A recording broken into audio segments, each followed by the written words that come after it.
Aleluia. Queridos, a graça e a paz do Senhor Jesus, amém? Amém. Louvado seja Deus. Vamos aqui dar continuidade, né, queridos, esse seminário aqui sobre o livro de Atos. Vamos abrir a palavra de Deus, queridos, em Atos capítulo 2, a partir do versículo 42. Na primeira aula foi dada uma introdução, né, sobre o livro de Atos. Aí a segunda aula foi falado sobre a ascensão de Jesus, ou seja, a elevação dele aos céus. Terceira aula, que foi na quinta-feira passada, tivemos a oportunidade de estar falando sobre o derramamento do Espírito, ou o batismo com o Espírito Santo. E hoje, para a glória de Deus, vamos estar falando sobre os efeitos de Pentecoste, do Pentecoste na vida da igreja, amém? Então, Atos capítulo 2, a partir do versículo de número 42, assim diz a palavra do nosso Deus. E perseveravam na doutrina dos apóstolos e na comunhão, no partir do pão e nas orações. E em cada alma havia temor, e muitos prodígios e sinais eram feitos por intermédio dos apóstolos. Todos os que creram estavam juntos e tinham tudo em comum. Vendiam as suas propriedades e bens, distribuindo o produto entre todos, à medida que alguém tinha necessidade. Diariamente perseveravam unânimes no templo, partiam pão de casa em casa e tomavam as suas refeições com alegria e singeleza de coração, louvando a Deus e contando com a simpatia de todo o povo. Enquanto isso, acrescentava-lhes o Senhor dia a dia os que iam sendo salvos. Amém? Queridos, então, na aula passada, como eu falei aqui, estivemos ministrando sobre o batismo com o Espírito Santo, derramamento do Espírito Santo. E quando as pessoas, ou pelo menos alguns crentes, pensam ou escutam falar na questão do batismo com o Espírito Santo, eles pensam logo na questão de falar em línguas. Mas eu quero dizer para os amados irmãos que o batismo com o Espírito Santo não veio apenas para habilitar a igreja a falar em línguas. O batismo com o Espírito Santo, ele é o revestimento de poder para a vida da igreja, para que essa igreja ela possa fazer o ID do Senhor debaixo da autoridade e da unção do Espírito Santo de Deus. Então o batismo com o Espírito Santo, queridos, ele é um novo tempo para a igreja, para que haja a produção de novos frutos. Amém? Você pegou a visão aí do slogan da... Amém? Então o batismo com o Espírito Santo é isso, o derramamento do Espírito Santo é isso. Ele traz um novo tempo para a igreja, para que haja a produção de novos frutos. Frutos dados e direcionados pela graça, unção e poder do Espírito Santo de Deus. Amém? Então, queridos, analisando aqui esse texto, o texto que foi lido nessa noite, nós podemos ver que... Deixa eu só voltar aqui um pouquinho. Nós podemos ver que a igreja do Senhor, a partir do momento em que ela foi agraciada com essa bênção do derramamento do Espírito Santo, a vida da igreja nunca mais foi a mesma. Essa igreja, ela passou a experimentar coisas grandes, que nós chamamos de frutos grandes, da parte do Altíssimo para a vida delas. E eu vejo aqui que uma das coisas que o batismo com o Espírito Santo trouxe para a vida da igreja, ou seja, um dos efeitos do Pentecoste para a vida da igreja, é que essa igreja, ela passou a ser uma igreja perseverante. Veja aqui no versículo 42... No versículo 42 diz assim a palavra de Deus: e perseveravam. Então, o Pentecoste, ele trouxe para a vida dessa igreja esse fruto maravilhoso, o fruto da perseverança. Queridos, e nós como igreja, nós temos que aprender a desenvolver esse estilo de vida. Um estilo de vida mergulhado nessa semente da perseverança. Porque muitas vezes, queridos, a gente, como crentes no Senhor, estamos a anos-luz de distância dessa bênção. O Espírito é o mesmo, a palavra é a mesma, o poder é o mesmo, mas muitas vezes a gente não está dando lugar suficiente, ou não estamos tomando posse de maneira adequada, para que o Espírito Santo possa também fazer de nós uma igreja perseverante. Muitas vezes a gente começa um curso e não termina, porque não há perseverança. Muitas vezes a gente começa a ler um livro e não termina. Muitas vezes a gente faz um voto com Deus e não cumpre. Muitas vezes a gente começa a desenvolver na casa de Deus algumas atividades e do meio por fim a gente abandona. Por quê? Porque nos falta perseverança. Eu acho que foi aí onde Abacuque, ele orou e pedindo a Deus: aviva, Senhor, a tua obra no meio dos anos. Por que no meio e não no começo? Porque muitas pessoas, queridos, o meio é a parte mais crítica da vida espiritual. Porque muitos crentes começam muito bem, cheio de energia, mas quando chegam no meio, acaba tudo. E aí Abacuque pede para que haja avivamento no meio dos anos. Porque é no meio onde muitos crentes ficam estagnados. Muitos crentes começam bem, cheios de fé, arrojados no Espírito Santo, mas do meio por fim acaba. E aí cumpre-se aquilo que está lá no livro de Apocalipse. Eu tenho contra você que você abandonou o primeiro amor. Então, queridos, essa igreja é uma igreja que perseverava. Mas em que essa igreja perseverava? No mesmo versículo podemos ver que essa igreja, ela perseverava na doutrina dos apóstolos. Queridos, o que é a doutrina dos apóstolos? A doutrina dos apóstolos, aqui não era que a igreja tinha duas doutrinas, a doutrina de Cristo e a doutrina dos apóstolos, não. Não eram duas doutrinas, era a mesma doutrina. A doutrina de Cristo, ela era chamada de doutrina dos apóstolos, por quê? Porque os apóstolos, queridos, eles ensinavam a igreja a aplicar em suas vidas tudo aquilo que eles viram e ouviram da parte do Senhor Jesus Cristo de Nazaré. Então não eram duas doutrinas, era a mesma doutrina. Falar da doutrina dos apóstolos era falar da doutrina de Cristo. Apenas eles ensinaram como fazer dessa doutrina uma aplicação pessoal na vida diária de cada um. A amada igreja está entendendo? Louvado seja Deus. Então, queridos, a verdadeira igreja do Senhor, a igreja que experimenta o derramado do Espírito Santo de Deus, é uma igreja que vai aprender a perseverar na doutrina dos apóstolos. É uma igreja que não vai dar lugar para modismos. É uma igreja que não vai dar lugar para qualquer doutrina, falsa doutrina que surge por aí. Não.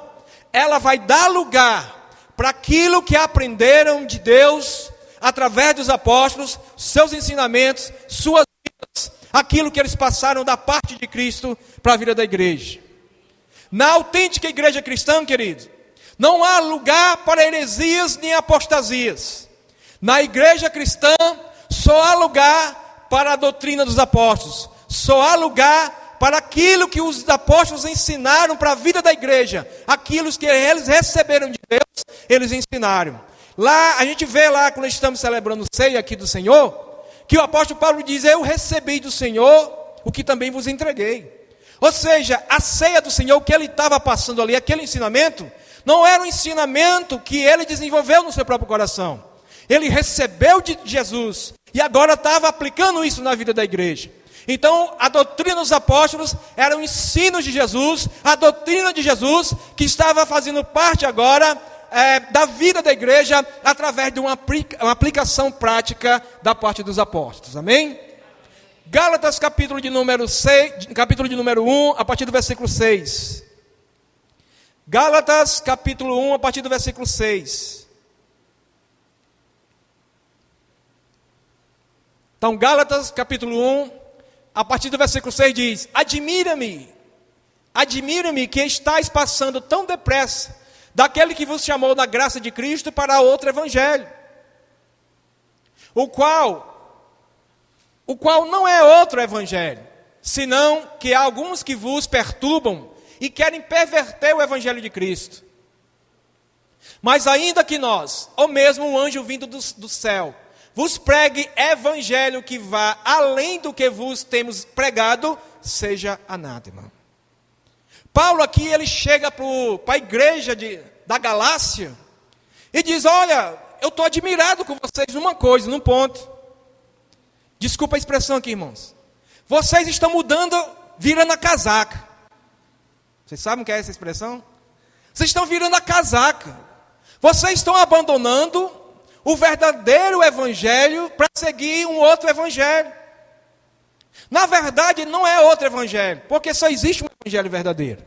Agora, o que acontece é que tem gente que está perturbando vocês com falsas doutrinas e vocês estão abraçando. Deixa eu dizer uma coisa para vocês.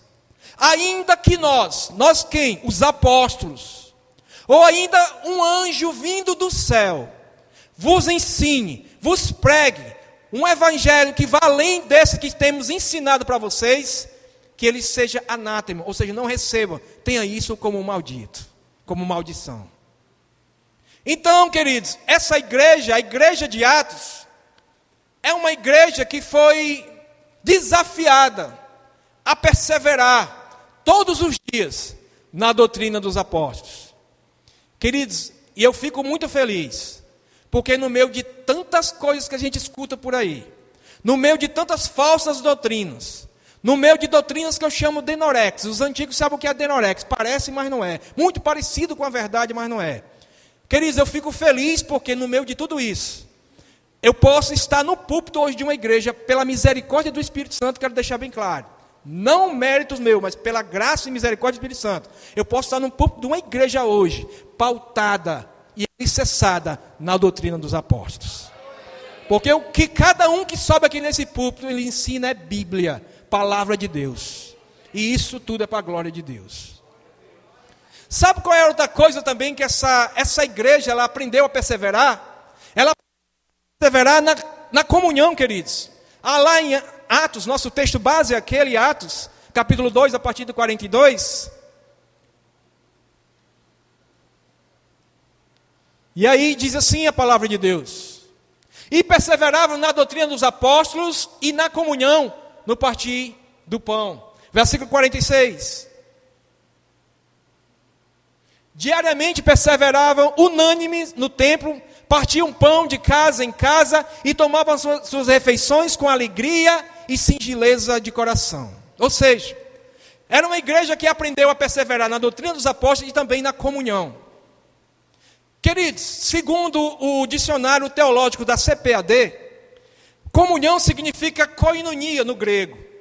E o que é isso que quer dizer na prática?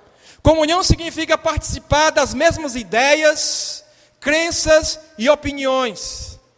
A comunhão é o vínculo de unidade fraternal mantida pelo Espírito Santo e que leva os cristãos a se sentirem um só corpo em Cristo Jesus. Queridos, essa igreja, ela tinha vários membros, mas é como se fosse um só membro. Trazendo para a nossa realidade aqui hoje, é como se todos nós aqui hoje fôssemos uma só pessoa. Por quê? Porque onde há comunhão, há unidade. E quando há unidade, há uma só visão, há uma só busca, há um só ideal. Todos estão com a mesma ideia, todos buscam o mesmo alvo, todos caminham em direção ao mesmo ponto. E isso era muito importante para a vida da igreja. E muito importante para os nossos dias. Um dos sinais, queridos, de que o Espírito Santo realmente está atuando na vida da igreja, é que essa igreja ela vai andar alicerçada na comunhão. Salmo de número 133. Salmo 133, versículo 1. Salmo 133, versículo 1, a partir do versículo 1. Amém? Como é bom e agradável viverem unidos os irmãos. É como o óleo precioso sobre a cabeça, o qual desce para a barba de Arão, e desce para a gola de suas vestes. É como o orvalho do Hermon, que desce sobre os montes de Sião, ali ordena o Senhor a sua bênção e a vida para sempre. Queridos, a união, a comunhão, ela é boa, ela é preciosa aos olhos do nosso Deus. E eu vejo aqui nesse Salmo 133, no versículo 3, queridos, que aonde há a verdadeira comunhão na vida da igreja, vai haver a manifestação de duas coisas super importantes para a vida da igreja. Primeiro, quando há verdadeira comunhão na vida da igreja, primeira coisa, vai haver o derramar da bênção de Deus. Veja o versículo 3. Olha, ali ordena o Senhor a sua bênção. Quando há comunhão, queridos, isso agrada o coração de Deus. E isso vai trazer o derramar da bênção de Deus para a comunidade espiritual, para a igreja do Senhor. Quando há verdadeira comunhão, além de há o derramar da bênção de Deus na vida da igreja, vai haver outra coisa. Vai haver vida. Ali ordena o Senhor a sua bênção e a vida para sempre. Onde há comunhão, há a ordenação da bênção de Deus para aquele povo, há o derramar da vida e vida com abundância da parte de Deus para a igreja, irmãos. Então, essa igreja, ela recebeu esse encorajamento do Espírito a viver uma vida de comunhão, a viver uma vida de perseverando na doutrina dos apóstolos e perseverando na comunhão. Queridos, há duas coisas que podem facilmente quebrar a comunhão da igreja. A primeira coisa está em 2 Pedro, capítulo 2, a partir do versículo 1. Segunda carta de Pedro,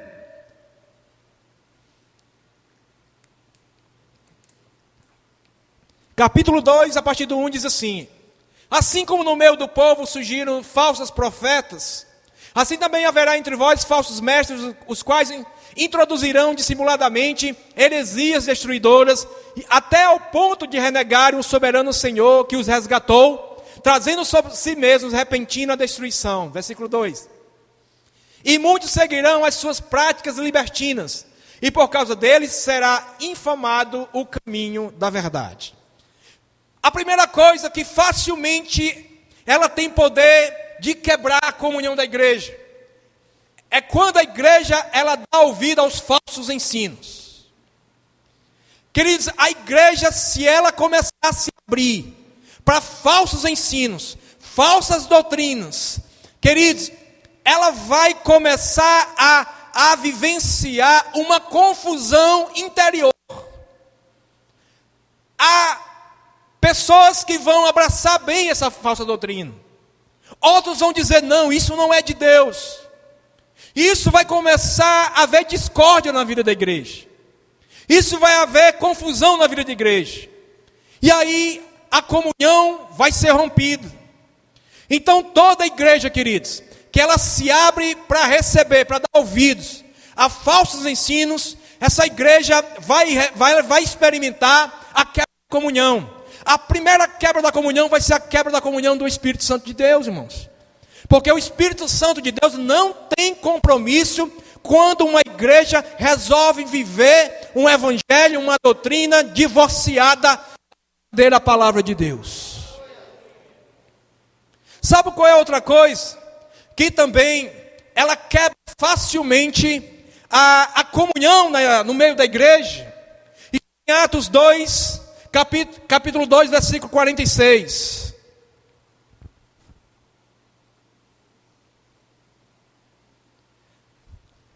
Atos 2, 46. Diariamente perseveravam unânimes no templo, partiam pão de casa em casa e tomavam suas refeições com alegria e singeleza de coração. Sabe qual é outra coisa que tem poder de facilmente quebrar a comunhão da igreja? É que falta essa expressãozinha que está no final do versículo. Singeleza de coração. O que é singeleza? Significa simplicidade. Singeleza também significa honestidade e sinceridade. Sabe qual é outra coisa que quebra facilmente a comunhão no meio da igreja?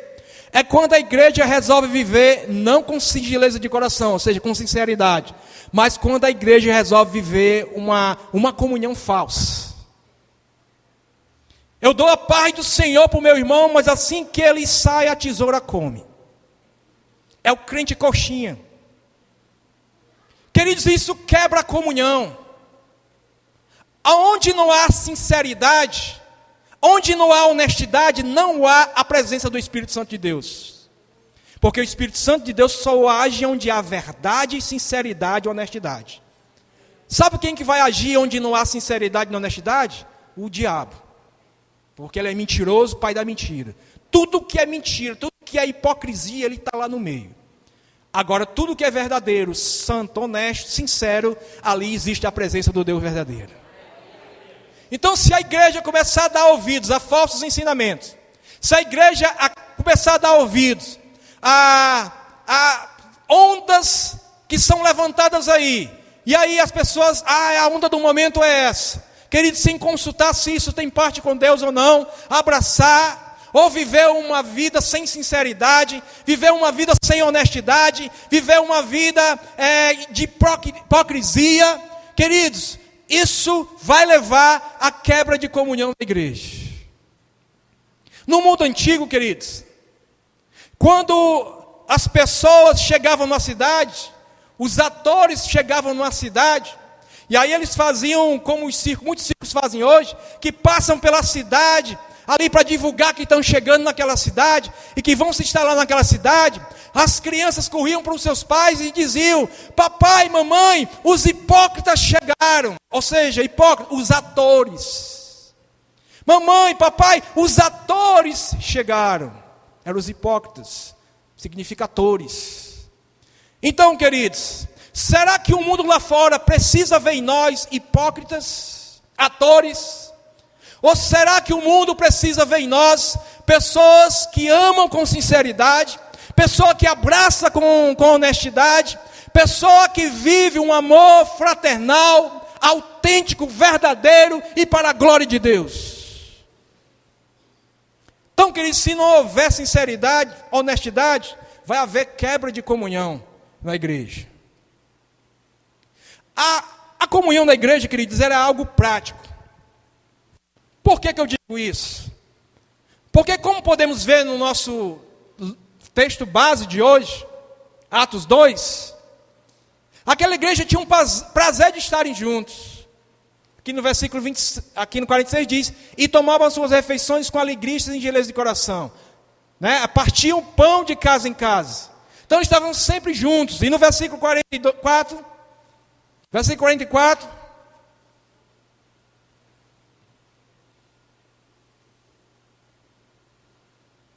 todos que creram estavam juntos e tinham tudo em comum. Então, a comunhão da igreja primitiva não era algo de boca para fora, era uma praticidade de vida. Eles tinham prazer de estarem juntos. Eles tinham tudo em comum. O que era meu era do meu irmão, o que era do meu irmão era meu. Uma igreja, queridos, que cultiva a verdadeira comunhão cristã, não permitirá que nenhum de seus membros passe por necessidade. A gente sabe, queridos, que a gente não tem condição de sanar todas as necessidades da igreja, dos irmãos, da membresia. Queridos, mas o que está ao nosso alcance para fazer, para abençoar a vida do irmão, seja através de uma palavra, de uma oração, através de estar ali dizendo: olha, eu estou com você, ou até mesmo através de algo sólido, né? Algo material. Queridos, se a igreja cumpre isso, ela está demonstrando que essa igreja é uma igreja avivada. Porque muitos pensam que uma igreja avivada é aquela onde os membros ficam pulando, rodopiando, e aí falam uma coisa, falam outra, e aí gira para um lado, gira para outro. Queridos, nem sempre isso é avivamento.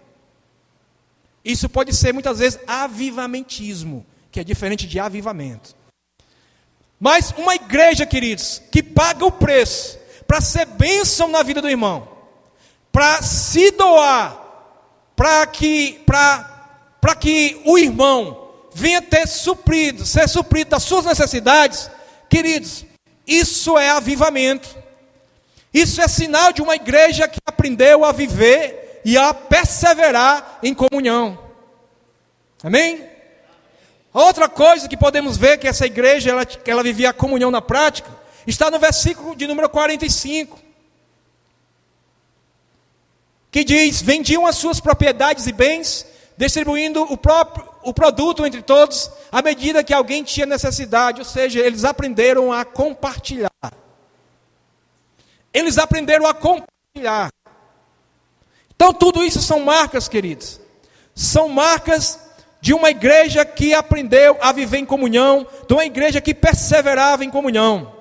Queridos, tudo isso aqui que a gente falou, a questão da comunhão prática da igreja, não se trata de um comunismo cristão. Não. Mas se trata da autêntica comunhão que o Espírito Santo esparge, ou seja, derrama na alma do crente. A igreja primitiva, queridos, ela vivia em comunhão, porque entendia que um reino ele só prevalece se o crente ali, as pessoas daquele reino, elas viverem unidas. Então eles entendiam que a união era a força que eles precisavam para perseverar, para continuar, para a igreja permanecer de pé. Porque eles entendiam que, por outro lado, onde não há comunhão, queridos, a igreja não vai prevalecer. Porque a palavra de Deus nos orienta a isso. Que quando uma casa é dividida contra ela mesma, ela não vai subsistir. É isso que diz em Mateus 12, 25.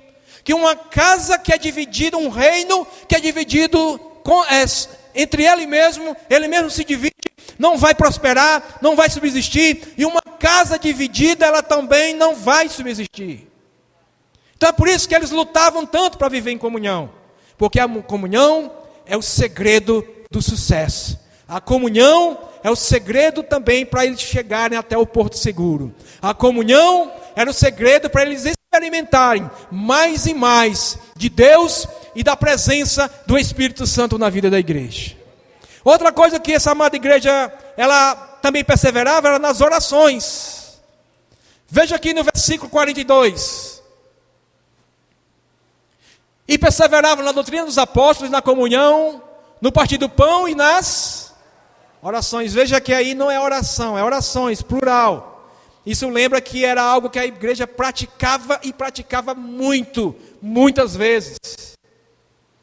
Queridos, essa igreja orava tanto que, certa feita, quando essa igreja orou, o lugar onde eles estavam tremeu, irmãos. Atos 4, 31.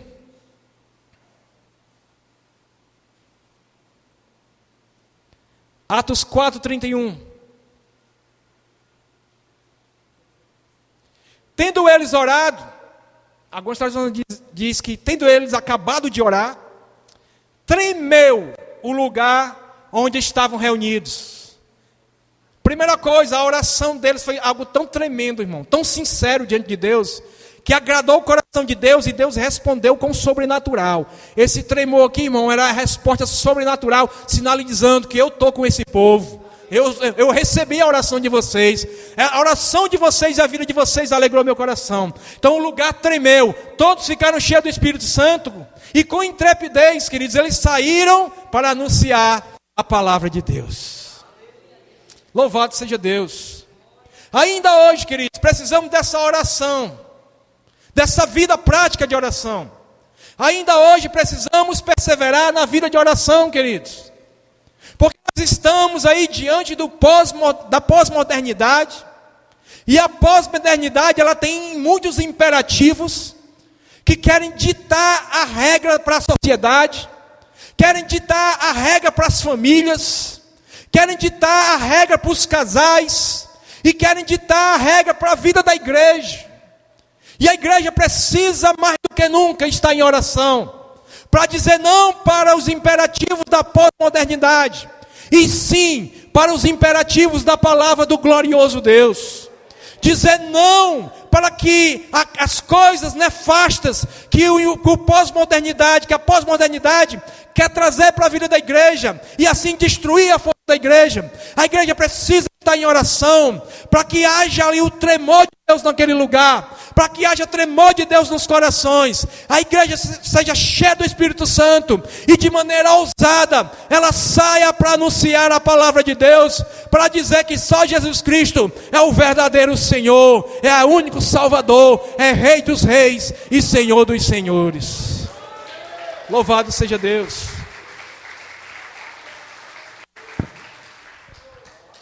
Queridos, o livro de Atos, eu não vou ter tempo para isso, mas eu vou citar aqui. O livro de Atos, ele mostra que por meio da oração, a igreja, ela recebe, a igreja experimenta, a igreja usufrui de coisas grandes da parte de Deus. Primeira coisa que o livro de Atos nos ensina, é que uma igreja que ora, ela alcança a unidade de Deus na sua vida. Isso está em Atos 1,14. A gente não vai ver, porque é muita coisa, não vai dar tempo. Só isso aqui que eu vou citar para vocês, daria uma outra doutrina, irmão. Só a questão da oração no livro de Atos daria um curso de doutrina. A gente não tem tempo, então eu vou só citar para os irmãos. Então a primeira coisa, em Atos 1,14 diz que a oração, por meio da oração, alcançamos a unidade. Atos 24, versículo 24, 29 e 31, diz que por meio da oração, o evangelho do Senhor avança. Atos capítulo 10, versículo do 9 ao 34, diz que por meio da oração, os preconceitos desaparecem. Atos capítulo 13, versículo 2 e 3, a palavra do Senhor nos diz que por meio da oração, a igreja fica sensível ao direcionamento, à voz do Espírito Santo de Deus. Atos capítulo 7, versículos 59 e 60, diz que por meio da oração, a igreja libera perdão para os seus perseguidores. Atos 14, versículo 2 e 3, diz que por meio da oração, Deus separa pessoas para a sua obra. Atos capítulo de número 12, versículos 5 e 11, diz que por meio da oração, livramentos acontecem. Atos capítulo 16, versículo 16 ao 18, diz que por meio da oração, cativos de Satanás são libertos. Atos capítulo 9, versículo 40, a palavra do Senhor diz que por meio da oração, milagres substanciais são realizados no meio do povo. Então, queridos, a oração não pode faltar na vida da igreja. Assim como um carro sem combustível não anda, uma igreja sem um combustível da oração, ela não vai para lugar nenhum. Sem oração, a igreja perde a sua força e o seu poder de influência, irmãos. Sabe qual é a outra coisa que essa igreja aprendeu a perseverar? Essa igreja aprendeu a perseverar na adoração. Versículo 46. Atos 2, 46. Diariamente perseveravam unânimes no templo. Aonde? No templo. Então eles perseveravam diariamente no templo. E versículo 47. Louvando a Deus. O que é que eles iam fazer no templo? Louvar a Deus. Irmãos, esses crentes não iam no templo para ficar olhando zap no meio do culto, não. Eles iam para louvar a Deus. Irmãos, esses crentes da igreja primitiva iam para o templo para louvar a Deus. Não era para ficar conversando com quem está na sua direita ou sua esquerda. O negócio dessa igreja aqui era com Deus, irmãos. Na hora do culto, meu irmão, eu lhe amo, Jesus, mas você fica aqui sentado, porque agora é o meu momento com Deus. Agora eu não quero saber de outra coisa, a não ser adorar, a não ser adorar. Adorar, adorar, adorar, adorar, adorar, adorar, adorar, adorar. Não tinha outra coisa, irmãos. Queridos, essa igreja também, além de perseverar na doutrina dos apóstolos, na comunhão, na oração e na adoração, o Pentecostes levou essa igreja primitiva a experimentar outras coisas tremendas. Por exemplo, versículo de número 47 do nosso texto base. O que mais o Pentecoste trouxe como efeito na vida da igreja? Está aqui, versículo 47.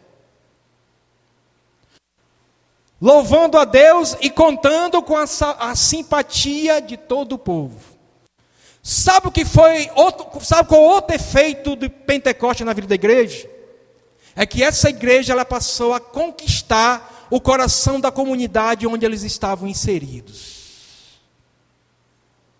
Eles passaram a contar com a simpatia do povo. Na ACF, na tradução da ACF, que é a corrigida fiel, diz que eles caíram na graça do povo. E em outras traduções, diz que eles tinham a estima do povo.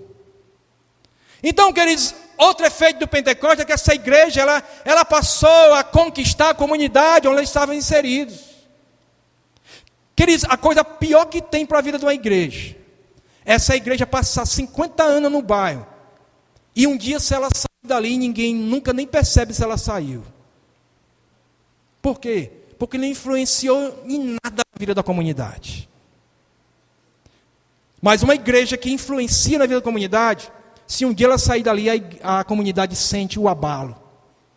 A comunidade sente que perdeu um braço forte da bênção de Deus no meio deles. Então, essa igreja influenciou, irmãos.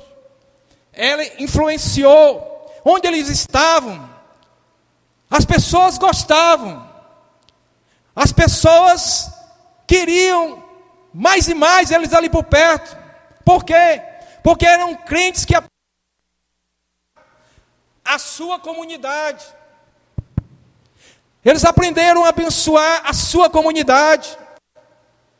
Eles eram bênção também para a comunidade na qual eles estavam inseridos. Sabe qual foi outro efeito de Pentecostes na vida da igreja, queridos? Está no versículo de número 43.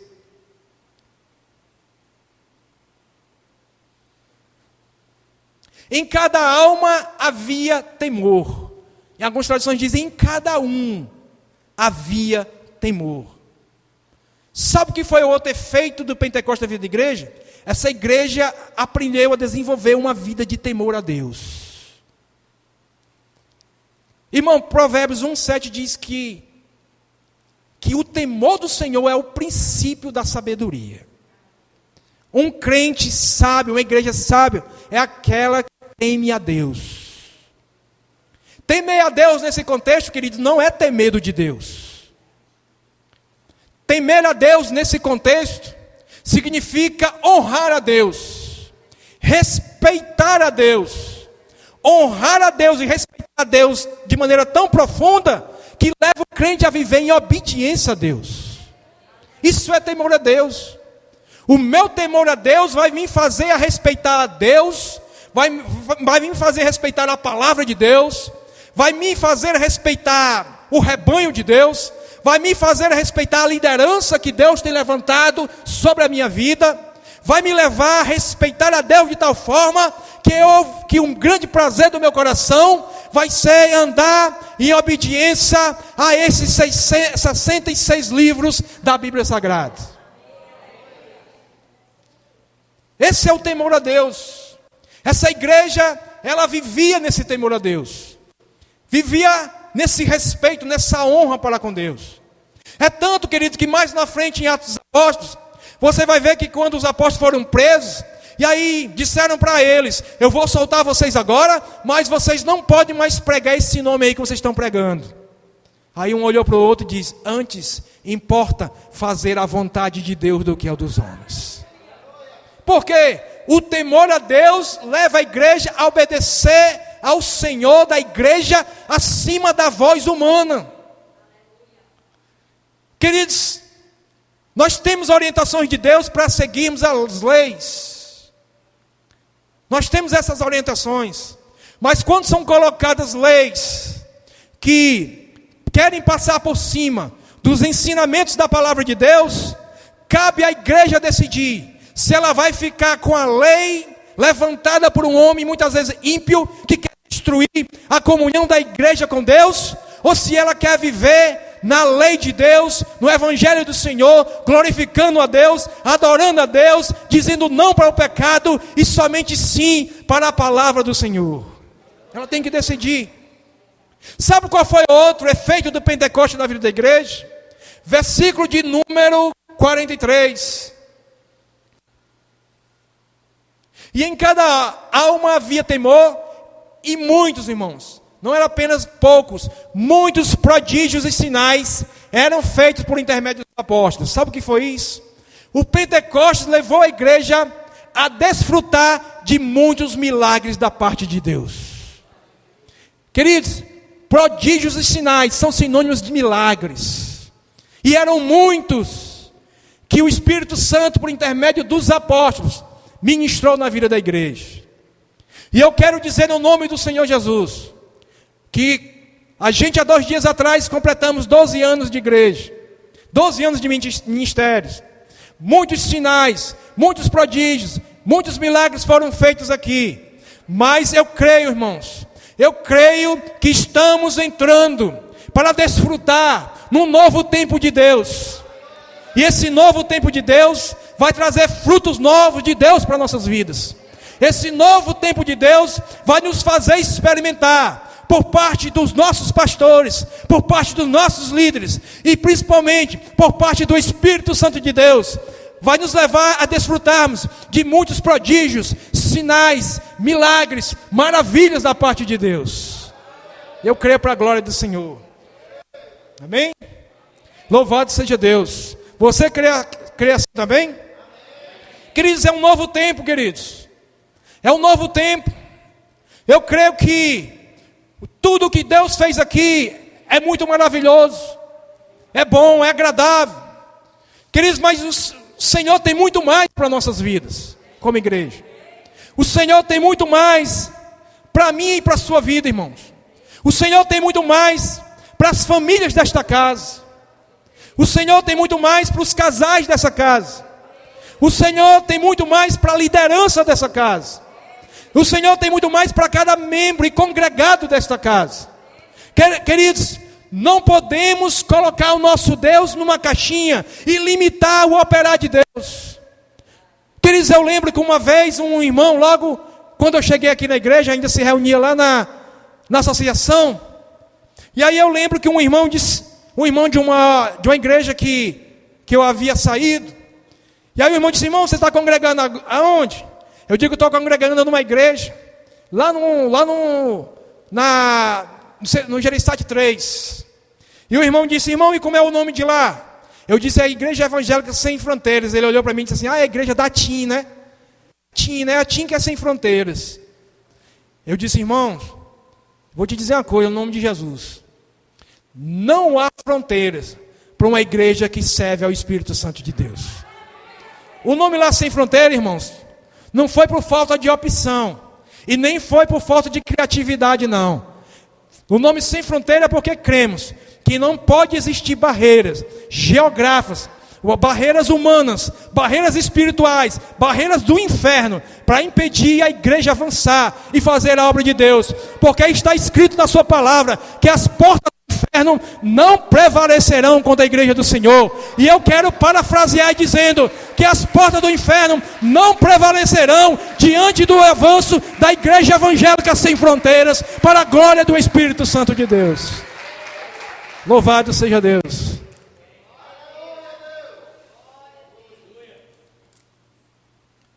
Sabe, para finalizar, irmãos, sabe qual foi a outra bênção, outro efeito do Pentecostes na vida da igreja? Está no versículo de número 47.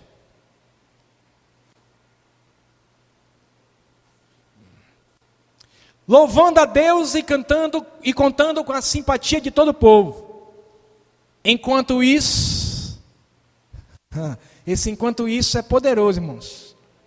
Significa enquanto a igreja aprendeu a perseverar na doutrina dos apóstolos, na comunhão, na oração, numa vida de adoração a Deus. Enquanto a igreja estava caminhando dessa forma, em unidade com os homens e com Deus, unidade vertical e horizontal na cruz de Cristo. Enquanto isso, o que foi que aconteceu? Acrescentava-lhes o Senhor. Não foi o homem que acrescentou, irmãos. Não foi obra do homem. Acrescentava-lhes o Senhor dia a dia os que iam sendo salvos. Sabe o que foi que o Pentecoste trouxe para a vida da igreja? Trouxe a expansão, o verdadeiro crescimento para a vida da igreja. Porque vimos aqui que foi obra de Deus. Enquanto a igreja aprendeu a perseverar nos pontos que foram abordados aqui nessa noite, ela experimentou outras bênçãos maravilhosas do Pentecoste, outros efeitos do Pentecoste na vida da igreja. Entre esses efeitos foi o crescimento, a expansão da igreja. Amém? E sobre esse tema, o crescimento da igreja, é o que o pastor vai ministrar na próxima quinta-feira para a glória de Deus. Irmão, toda a honra, toda a glória seja para o nosso Deus, porque é o único digno. Louvado seja Deus.